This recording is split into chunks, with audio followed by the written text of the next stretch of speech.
ஊழலை ஒழித்து விட்டோம்னு விஜயபாஸ்கர் ஸ்டேஜில் வச்சுட்டு பேசுனது தான். இவர் பேசுனதுக்கு முன்னாடி பேசுனது விஜயபாஸ்கர், ஏத்தாப்புல உட்காந்துருக்கிறது சி விஜயபாஸ்கர். இவங்களெல்லாம் வச்சுக்கிட்டு கேஸ் போட்டதான் இப்போ என்ன செய்ய போறாரு?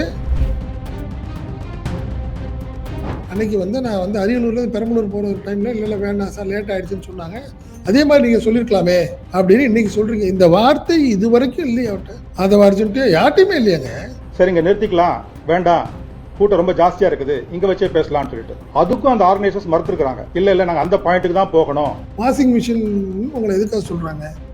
பக்கத்தில் இருந்த விஜயபாஸ்கர்ஸ் அவங்களா இருக்கட்டும், மற்ற ஊழல் வழக்கு உண்ட ஆட்கள் எல்லாத்தையும் நீங்கள் சேர்க்குறீங்க. எங்களை ஊழல் சக்தின்னு சொல்லிட்டு இருந்த நீங்கள் அவங்களெல்லாம் உங்களை சேர்க்குறீங்கிறதுக்கு தானே உங்களை விமர்சனத்தில். அதை நீங்கள் சரியான ஒரு விளக்கத்தை சொல்லவே இல்லையே. செந்தில் பாலாஜியை பற்றி மீண்டும் அவர் மறைமுகமாக ஒரு வார்த்தை பேசினார். அவங்க ஒரு முடிவு பண்ணியிருந்திருக்காங்க, கரூருக்கு விஜய் வரும்போது செந்தில் பாலாஜியை கைது செஞ்சு உள்ள வைக்கணும். அதை கிண்டல் பண்ணி அவர் பேசுறதுக்கு இல்லை பாட்டு பாடுறதுக்கோ தயாராக இருந்திருக்கிறார். விஜய் நினைத்தது அங்கே நடக்கலை. அந்த ஹைவேல இருந்த அந்த ஸ்பாட்டுக்கு போலீஸே எங்களை உள்ள கூட்டிட்டு வந்து விட்டு அந்த நாடகலாம் இருக்கு பாருங்க. செந்தில் பாலாஜி கரூர் சம்பவம், திமுக எதிர்ப்பு, இது எல்லாத்தையும் பேசிட்டார். மற்றபடி ஆக்கப்பூர்வமான விஷயங்கள் எதுவுமே இல்லை. இது முழுக்க முழுக்க ஒரு இடைத்தேர்தல் பிரச்சார துவக்கம்.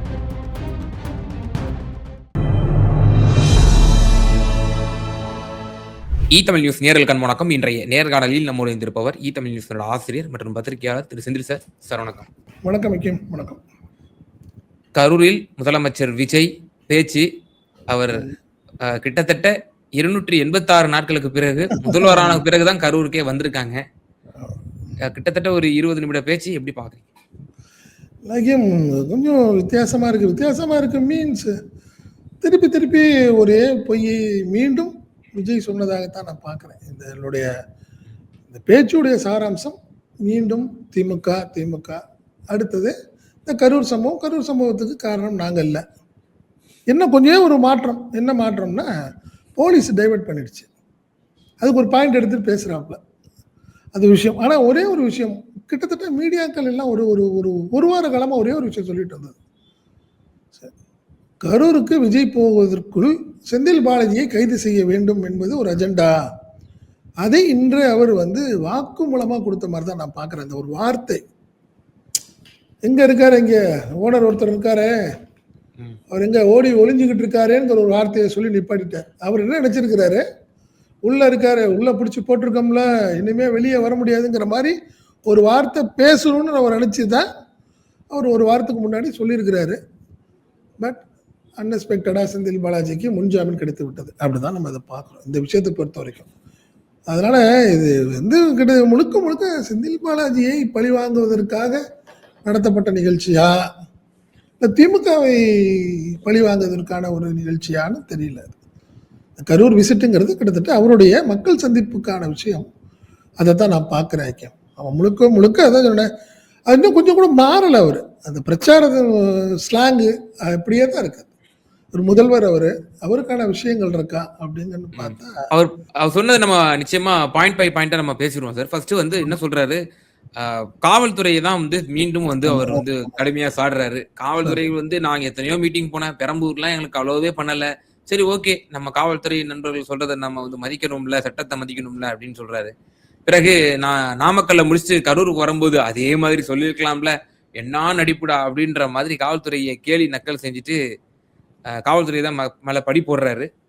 அது தேவையில்லாம நன்றி வேற நான் சொல்லிட்டேன் போலீஸாருக்கு, நான் நன்றி சொல்லிட்டேன் நானே அப்படின்னு ஒரே ஒரு விஷயம் அவர் சொன்னது அப்பட்டமான பொய். காரணம் என்னன்னா, பஸ்ஸில் லைட் ஆன் பண்ணிட்டே இருக்கும்போது ஒரு கட்டத்தில் டிஎஸ்பி தரப்புல அதே மாதிரி அப்போ என்ன சொல்றாங்க, டிஎஸ்பி தரப்புல இல்லை சார் உள்ளே போக வேணாம், ரொம்ப டென்ஸான க்ரௌடாக இருக்குது, பஸ் உள்ளே போனால் ஆட்டோமேட்டிக்காக ஏதாவது சிக்கல் ஆயிரும், அசம்பாவிதம் ஆயிரும் அப்படின்னு சொல்லியிருக்காங்க. பட் எதுக்கெல்லாம் ஆதாரம் இருக்கான்னு கேட்டால் அது பொய். இவங்க ஒரு நிர்வாகிகிட்ட தான் சொல்கிறாங்க.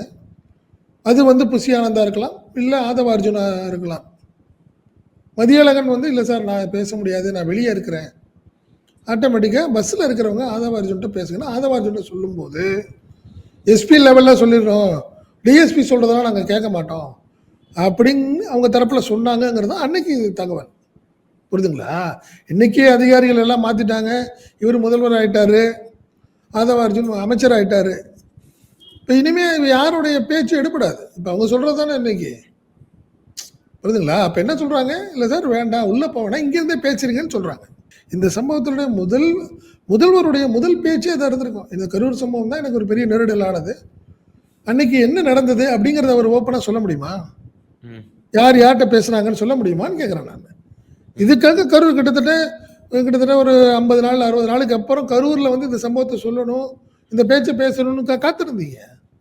ஏங்க நீங்கள் சொன்னீங்க, சிபிஐ விசாரணையில் சொல்லியிருக்கீங்களா அது? அப்போ சிபிஐ விசாரணை நியாயமாக நடக்குதுன்னு நினைக்கிறீங்களா இல்லையா? இதுக்கெல்லாம் கேள்வி ஆகுதுல்ல. இதெல்லாம் வந்து சந்தேகத்தை ஏற்படுத்து. விஜய் வந்து முதல்வராக பேசுகிறார். அவர் முதல்வர் இன்னைக்கு. அவர் என்ன சொல்கிறாரு, இல்லைங்க அன்னைக்கு வந்து நான் வந்து அரியலூர்லேருந்து பெரம்பலூர் போகிற ஒரு டைமில் இல்லை வேண்டாம் சார் லேட் ஆகிடுச்சுன்னு சொன்னாங்க, அதே மாதிரி நீங்கள் சொல்லியிருக்கலாமே அப்படின்னு இன்னைக்கு சொல்கிறீங்க. இந்த வார்த்தை இது வரைக்கும் இல்லையா அவர்கிட்ட? அதை அர்ஜென்ட்டு யார்ட்டையுமே இல்லையாங்க. இன்னைக்கு ஒரு வார்த்தையை நீங்கள் புதுசாக புட்டப் பண்ணிட்டு போகிறீங்க. எவ்வளோ நாள் கழிச்சு? கிட்டத்தட்ட 1 வருஷம் ஆக போகுது. செப்டம்பர் வந்தால் கிட்டத்தட்ட 10 மாதம் கழிச்சு இப்படி ஒரு பதில் சொல்கிறது என்ன? ஸோ இது வந்து முழுக்க திட்டமிட்டு இவங்க வந்து தாவேக்கா அது மீண்டும் அதை டைவர்ட் பண்ணுது. முதல்ல சதி செய்துன்னு சொன்னீங்க, இப்போ என்னன்னா போலீஸுக்கு உத்தரவிட்டது யாருன்னு சொல்றாரு. எப்படிங்க போலீஸுக்கு போய் என்னங்க சொல்லுவாங்க? இப்போ என்ன சொல்றாருன்னா, அந்த அது விஜய் பஸ்ஸை கொண்டாந்து இந்த கூட்டத்துக்குள்ள நிப்பாட்டுங்கன்னு வேற யாரோ திமுகவில், சரி அவர் என்ன சொல்றாரு, ஒன்று ஸ்டாலின், இல்லை உதயநிதி, இல்லை செந்தில் பாலாஜி, இதுதானே அவருடைய அலிகேஷனு. அவருக்கு உத்தரவிட்டது யாருன்னா, இப்போ அதுதான் சொல்றீங்க, ஒன்று அப்போ இருந்த சிஎம், இல்லை டெப்டி சிஎம், இல்லைன்னா செந்தில் பாலாஜி. இவங்க 3 பேர்த்தில் யாரோ ஒருத்தர் இல்லை பஸ்ஸை கொண்டாந்து அந்த கூட்டத்தில் கொண்டாந்து நிப்பாட்டிருங்க, நடக்கும் வேற மாதிரி நடக்கும், அப்புறம் பார்த்துக்கலான்னு சொல்லுவாங்களா? இதெல்லாமே வந்து ஒரு ரொம்ப கான்ட்ரவர்ஷியலான ஒரு சப்ஜெக்ட். அவர் ஏன் ஒரு முதல்வர் யோசிக்காமல் பேசுகிறாரா, இல்லை அவங்க அந்த நெரேட்டிவ் செட் பண்ணிட்டாங்க, அது வந்து கொஞ்சம் கூட மாற்றிடக்கூடாதுன்னு நினைக்கிறாங்களா, இல்லை இடைத்தேர்தலுங்கிறதெல்லாம் இதை வச்சே பயன்படுத்தி நடத்தணும்னு முடிவு பண்ணிட்டாங்களான்னு தெரியல. விஜயுடைய பேச்சு அந்த மாதிரி தான் இருந்தது. சொன்னது யார்? போலீஸுக்கு உத்தரவு யார் செய்ததுன்னு கேட்குறாரு. அப்படின்னா அதுக்கு வேற யாரோ ஒருத்தர் கொண்டு போகணும்னு அவர் புட்டப் பண்ணணும்னு நீங்க முடிவு பண்ணிட்டீங்க, அப்படிதானே? அதுல என்ன சொல்றாரு, என் மேல பழி போடுறீங்க, உங்களுக்கு கொஞ்சம் கூட இது இல்லையா? அதே போல என்ன வாய் இருந்தா என்னன்னாலும் பேசுவீங்களா அப்படின்னு சொல்லி அப்படி பேசிட்டு, பணமா ஜனமா அப்படின்னு கேட்டா எனக்கு வந்து ஜனங்கள் தான் முக்கியம் அப்படின்னு சொல்லிட்டு அவர் என்ன சொல்றாரு, என்ன டேஷுக்கு வந்து, அதாவது கடந்த முறை என்ன சொன்னாரு, வாயில நல்லா வந்துரும் அப்படின்னு சொன்னாரு. என்ன டேஷுக்கு வந்து சொல்றாரு. முதல்வருடைய ஒரு பேச்சு, அந்த பேச்சு இருக்கு. அது இன்னொரு பெரிய ஜோக்கு இதுல என்னன்னா, ஊழலை ஒழித்து விட்டோம்னு விஜயபாஸ்கர் ஸ்டேஜில் வச்சுட்டு பேசினதுதான். இவர் பேசுனதுக்கு முன்னாடி பேசுனது விஜயபாஸ்கர், ஏத்தாப்புல உட்காந்துருக்கிறது விஜயபாஸ்கர். இவங்களெல்லாம் வச்சுக்கிட்டு இனிமே தாவேக்கா கவர்மெண்ட்டு வந்து கரப்ஷன் இல்லாத கவர்மெண்ட்டுங்கிற மாதிரி பேசுனது தான். இப்போ அவங்களாம் போய் கேஸு போட்டதான் இப்போ என்ன செய்ய போகிறாரு விஜயபாஸ்கர்? உங்களுக்கு பக்கத்தில் தானங்க பேசிட்டு போகிறாரு. எம்ஜிஆரும் அவங்கள பார்க்குறேங்கிறாரு, ஜெயலலிதாவும் எம்ஜிஆர் கலந்த கலவைங்கிறாரு எம்ஆர் விஜயபாஸ்கர்.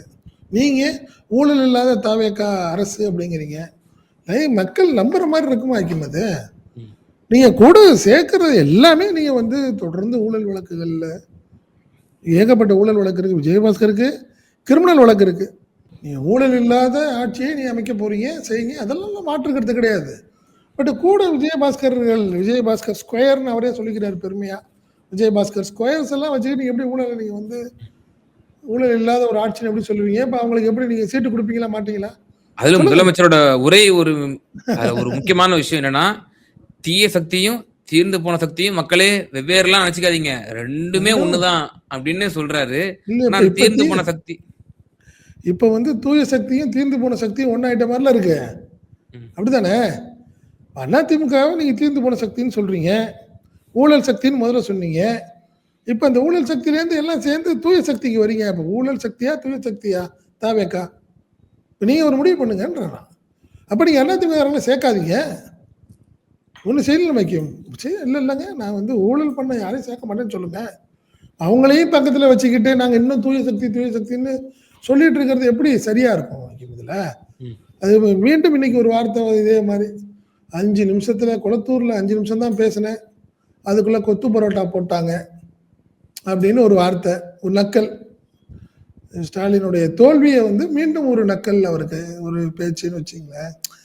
எல்லாம் வந்து அவர் பேசக்கூடாது, முதல்வர் பேசக்கூடாது, அவருக்குன்னு ஒரு இது இருக்குல்ல. நீ இப்போ இதெல்லாம் பேசுறதை பார்க்கும்போது கரூர் சம்பவத்தை தொடர்ந்து திமுக செய்தது மிகப்பெரிய தவறுங்கிற மாதிரி மக்கள் ஒரு முடிவு பண்ணியிருப்பாங்க. அன்னைக்கே உள்ள பிடிச்சி போட்டிருக்கணும், விட்டுருக்க கூடாது அப்படின்னு மீண்டும் மீண்டும் அது ஒரு கோவம் வருமா வராது ஆக்கியம் இதில்? இப்போ இது மீண்டும் மீண்டுமே திமுக தான் காரணம், போலீஸ் தான் காரணம்னு இப்படி சொல்லிகிட்டே இருக்கும்போது திமுக தரப்புல ஒரு வருத்தம் இருக்கும். ஆஹா தப்பு பண்ணிட்டோம், அன்னைக்கே அரெஸ்ட் பண்ணியிருக்கணும் அவங்கள.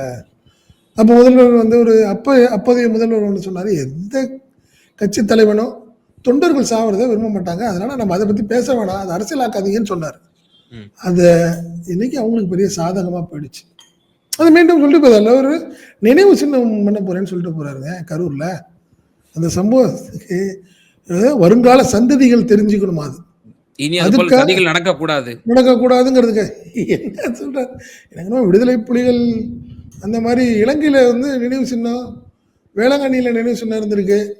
இந்த மாதிரி ஒரு நினைவு சின்னம், சுனாமி நினைவு சின்னம் மாதிரி கும்பகோணத்துல குழந்தைகள் நினைவு சின்னம் இருக்கு. அந்த மாதிரி இங்க கரூர்ல ஒரு நினைவு சின்னம்னு ஒரு முதல்வர் விஜயோடைய பேச்சு. அப்புறம் இன்னொரு விஷயம் சொல்றாரு, washing machine, sofa model washing machine எங்களை சொல்றாங்க அப்படின்னு அதுக்கு ஒரு விளக்கம் சொல்றாரு. என்னது அதுக்கு நீங்க சரியான விளக்கத்தை சொல்லணும். எதுக்காக சொன்னாங்க வாஷிங் மிஷின், உங்களை எதுக்காக சொல்றாங்க? பக்கத்தில் இருந்த விஜய் பாஸ்கர்ஸ் அவங்களா இருக்கட்டும், மற்ற ஊழல் வழக்கு உண்ட ஆட்கள் எல்லாத்தையும் நீங்க சேர்க்கிறீங்க, எங்களை ஊழல் சக்தின்னு சொல்லிட்டு இருந்த நீங்க வந்து அவங்களெல்லாம் உங்களை சேர்க்குறீங்கிறதுக்கு தானே உங்களை விமர்சனம். அதில் அதை நீங்க சரியான ஒரு விளக்கத்தை சொல்லவே இல்லையே. திமுக திமுக திமுக அந்த ஒரு விஷயம்தான் ஆக்சுவலி. இதில் அந்த கிளைமாக்ஸ் அந்த வார்த்தை தான் எனக்கு என்ன பொறுத்த வரைக்கும். செந்தில் பாலாஜியை பற்றி மீண்டும் அவர் மறைமுகமாக ஒரு வார்த்தை பேசினார். அதை தான் நான் சொல்ல வரேன் திருப்பி. கடைசியாக பார்த்தீங்கன்னா முடிக்கும் போது இங்கே ஒருத்தர் இருந்தார், அவர் ஓடி ஒளிஞ்சுக்கிட்டு இருக்காருன்னு ஒரு வார்த்தை சொல்றாரு. அப்போது அவங்க ஒரு முடிவு பண்ணியிருந்திருக்காங்க, கரூருக்கு விஜய் வரும்போது செந்தில் பாலாஜியை கைது செஞ்சு உள்ளே வைக்கணும்.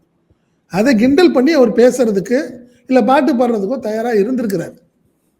ரெண்டில் ஏதாவது ஒன்று நடந்திருக்கணும். வைக்கும் அதில் அவர் விஜய் நினைத்தது அங்கே நடக்கலை. ஒன்று போலீஸார் அவரை கைது செய்ய முடியலை, அதுக்கப்புறம் முன்ஜாமீன் கிடைச்சிருச்சு. இது வந்து அவருக்கு இன்னைக்கு ஒரு சங்கடத்தை ஏற்படுத்தி அதனால அந்த சப்ஜெக்ட் அவரால் பெருசாக பேச முடியல, அப்படியே கட் பண்ணிட்டார். மறைமுகமாக வேலுவை சொல்றாரு, ஏவா வேலுவை, சிங்கப்பூரில் போய் ஒருத்தர் ஒளிஞ்சிட்டு இருக்கிறாரு அப்படின்னு ஒரு வார்த்தை அவரை சொல்றாரு. இது நல்லா இருக்குமா? நீங்க சொல்லுங்க, எதுக்காக நீங்க வந்து போலீஸ் இவர் செந்தில் பாலாஜியை தேர்ந்துச்சு போலீஸ்? ஊத்தங்கரை எம்எல்ஏ கொடுக்கப்பட்ட புகார்ல எந்த முகாந்திரமும் இல்லை, செந்தில் பாலாஜிக்கு எந்த ஆதாரமும் இல்லைன்னு சொல்லி தான் நீங்க முன்ஜாமீன் கிடைச்சிருக்கு. எதுக்காக ஓடி ஒழிகிறாரு அவரு? வேற என்னத்துக்காக ஓடி ஒழிஞ்சாரு? அது கேட்பாங்கல்ல, அவங்க தரப்பு கேட்பாங்கல்ல, திமுக கேட்கும்ல. செந்தில் பாலாஜி ஆதரவாளர்கள் 40 நாள் கழிச்சு தானங்க நீங்களே பேசுனீங்க. இந்த கரூர் சம்பவம் நடந்ததுக்கு பிறகு நீங்க அடுத்த நாளே இதை சொல்லியிருக்கணும்ல. இப்போ இவ்வளோ விளக்கத்தை சொல்லிட்டு போறீங்களா கீம்? 286 நாட்களுக்கு பிறகு இப்படி ஒரு விளக்கம்னா அது என்னங்க? அது அடுத்த நாள் சொல்லியிருக்கணும். இதெல்லாம் முழுக்க முழுக்க போலீஸ் தான் பண்ணியிருக்கு, இல்லை திமுக பண்ணியிருக்கு, அன்னைக்கு அடுத்த நாள் சொல்லிடலாம். 40 நாள் கழிச்சு ஒரு சதி நடந்துச்சுன்னு சொன்னார், அவ்வளோதான். இப்போ அந்த சதிக்கான விளக்கத்தை கிட்டத்தட்ட 200 நாள் கழிச்சு ஒரு விளக்கம் சொல்றாரு. சிபிஐயில் என்ன சொல்லியிருக்காருன்னு தெரியல. நீங்கள் அதனால இந்த விஷயங்கள் எல்லாமே பார்த்தீங்கன்னா விஜயோடைய கரூர் விசிட்டுங்கிறது முழுக்க முழுக்க ஒரு செந்தில் பாலாஜி மீதான ஒரு காழ்ப்புணர்ச்சியில் நடத்தப்பட்ட விஷயம். ஏன்னா இதில் ப்ரெஸ் அலோடே இல்லை, இதில் ப்ரெஸ் அலோடு இல்லை. ஏன்னா இந்த ஃபங்க்ஷன், அதாவது இந்த மக்கள் சந்திப்பை கவர் பண்ணக்கூடிய போன ப்ரெஸ் எல்லாத்தையும் வெளியே அனுப்பிட்டு என்ன காரணம்ன்றீங்க? ஒரு வேளை என்ன இன்னைக்கும் கிட்டத்தட்ட ஒரு 12 மணிக்கு தான் வந்தார் அவர். அதுக்கப்புறம் எல்லாமே கிட்டத்தட்ட 8:30-9 மணிக்கு வந்துட்டாங்க. யாராவது ஒரு மயக்கம் இல்லை ஏதோ ஒரு சம்பவம் நடந்துச்சுன்னா அது எல்லாமே மீடியாக்கள் பெருசாக்கும், கவர் பண்ணி பெருசாக்குவாங்க. ஸோ அதெல்லாம் தெரியக்கூடாதுன்னு நினைக்கிறாரு. இவ்வளோ பேசுகிறவர் என்ன இதில் ஓப்பனாக பேச வேண்டியதானே இதில். அதனால் முழுக்க முழுக்க தாவேக்கா தரப்பினருக்கு அவங்கள ஒரு குஷிப்படுத்துறதுக்கான ஒரு நிகழ்ச்சியாக நடத்துறாரு. அப்படிதான் நான் பார்க்குறேன். பொதுமக்களுக்கு இதில் எந்த மெசேஜ் இல்லை வைக்கிறதுல. சார் அப்புறம் பார்ட்டி ஃபண்டு அப்படின்ற ஒரு விஷயத்த திருப்பியும் இதுல பேசினாரு. அப்புறம் என்ன சொல்றாருன்னா வெள்ளை அறிக்கையை பத்தி சொன்னாரு. ஓட்டை பாத்திரத்துக்குள்ள தண்ணியை ஊத்திக்கிட்டே இருந்தாங்க, அது எங்க போச்சுன்னே தெரியல, கடவுள் தான் அறிவாங்க அப்படின்ற மாதிரியும் சொன்னாரு. பார்ட்டி ஃபண்டை பத்தி நான் ஒரு விளக்கம் சொல்லிடுறேன். பார்ட்டி ஃபண்டை பத்தி நான் பேச உடனே அவங்க ஏன் கோவப்பட்டாங்கன்னா, ஆளுங்கட்சி அப்பதானங்க நீங்க 20 நாளைக்கு முன்னாடி ஒரு மாசத்துக்கு முன்னாடி அவங்க தானே ஆளுங்கட்சி.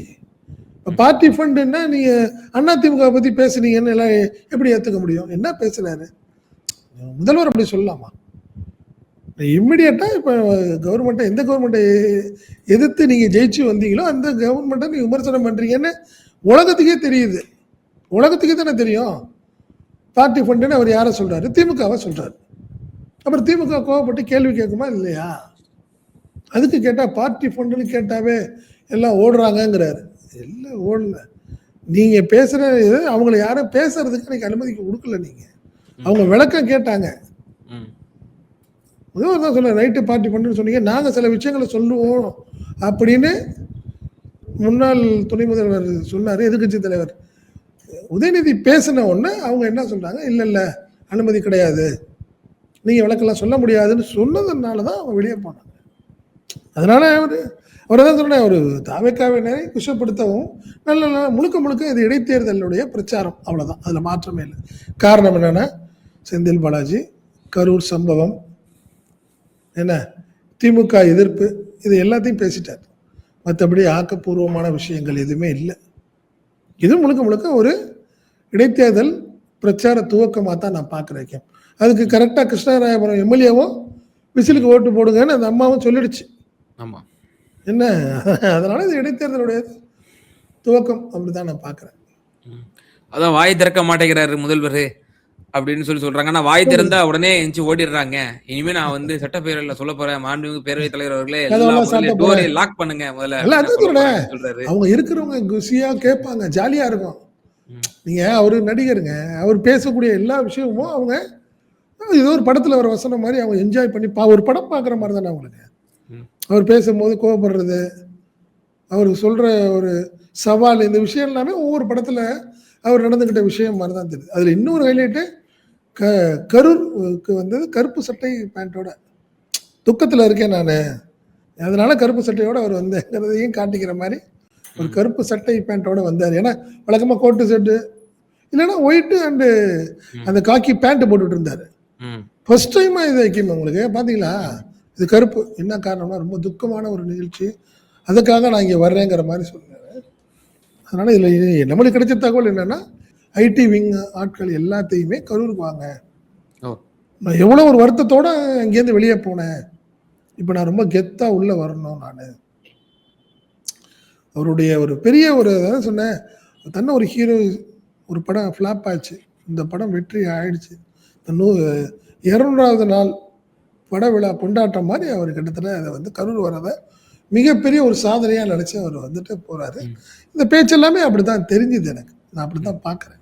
இஷ்யூஸுக்கு வாய் திறக்க மாட்டேங்கிறாரு அப்படின்னு சொல்லி ஜஸ்ட் போற போக்குல லைட்டா அந்த மேகதாது டீலிமிட்டேஷன் அப்படின்ற விஷயத்தெல்லாம் பேசினாரு. இறுதியா என்ன சொன்னாரு, இடைத்தேர்தல்ல வந்து தீய சக்தி திமுகவை மக்கள் வச்சு செஞ்சிருங்க அப்படின்னு சொல்லி. அதுதான் நான் சொல்றேன், இடைத்தேர்தலுடைய பிரச்சார துவக்கம் ஒண்ணு.